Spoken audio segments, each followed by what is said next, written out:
Well, Simon, a loss today for your side, but just how important was it to be able to give certain players a chance, really, to get minutes under the belt? Yeah, a lot of players, aren't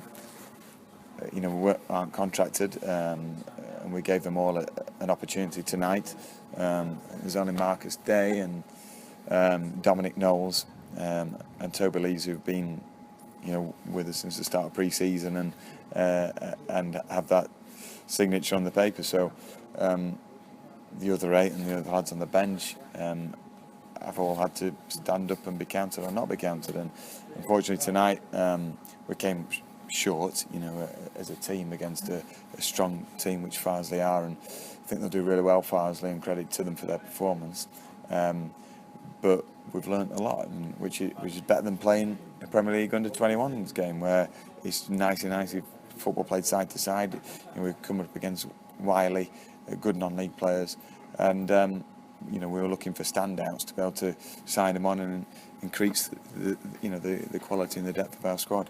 That's the message, though, isn't it? During pre-season, it isn't the results that matter; it's the lessons that you learn during these games. It only matters when you beat teams.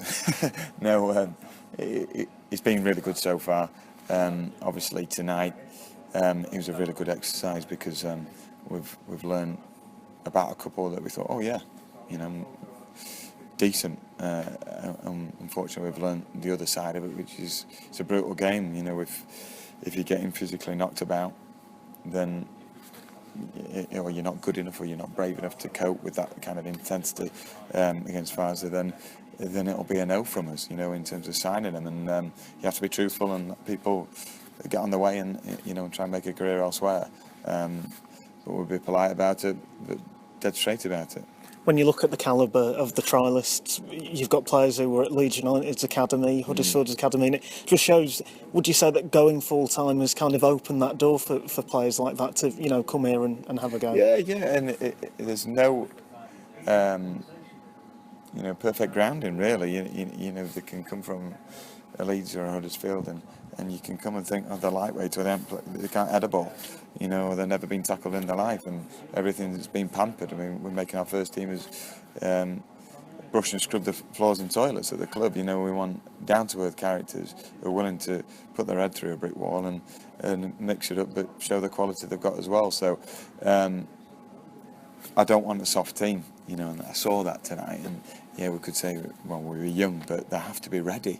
They have to be raw enough and hungry enough to be able to do the dirty side, but good enough and brave enough to play in the intense atmosphere which it can be in National League North. I suppose that's the thing as well, when you look at the division, this season especially, I think there's something like 14 or 15 teams you could really say they've got a chance of getting into the playoffs. It is just going to be so competitive. Yeah, despite what many managers say, I think that I don't think there are any whipping boys in terms of budgets. There's probably very, very little in it apart from the really big boys at the top. So it's going to be a tough league, and we're hoping that it's, rather than expenditure, it's attitude and youth and fitness and togetherness that helps propel the club forward. And when looking at the players, I know that you've said in another interview it's 2 that you're looking for.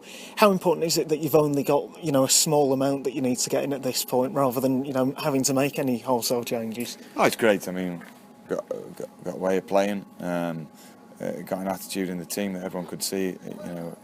For the people who saw the Leeds game, for Harrogate game, and also the Hartlepool especially, it would be wrong to think, we've got to rip it up because there's so many positives.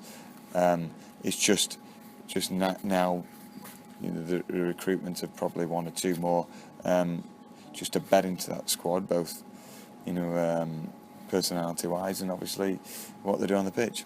And I've got to finally ask, being full-time, such a big difference for yourself and the group, just how much are you enjoying it? Oh, I'm absolutely loving it. Myself and Paul Thurwell, thank goodness we get on, because we're seeing each other all the time, day and night at the moment. And as a squad, I'm in a privileged position now, superb opportunity. And it's up to us now to take that opportunity with both hands as a coaching staff and as a club. And one thing we'll be doing, we'll be enjoying it and giving it our best shot.